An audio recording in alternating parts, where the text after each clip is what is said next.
yoshligimizda oy sendan iltimos yo'llarim yorid degan qo'shiqni eshitganda ma'nosini tushunmasdik. Mana endi yarim kechasi uyga qaytib ma'nosini tushunyapmiz.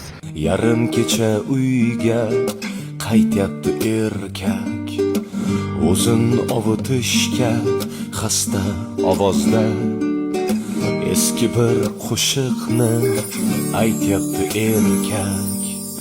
Oy sendan iltimos yo'llarim yorid, yarim kecha uyga qaytyapti erkak, o'zin ovutishga xasta ovozda eski bir qo'shiqni aytyapti erkak.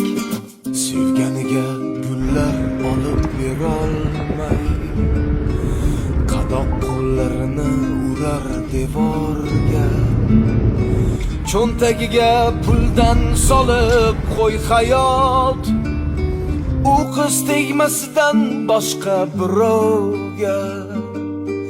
Cho'ntagiga puldan solib qo'y hayot, u qiz tegmasidan boshqa birovga.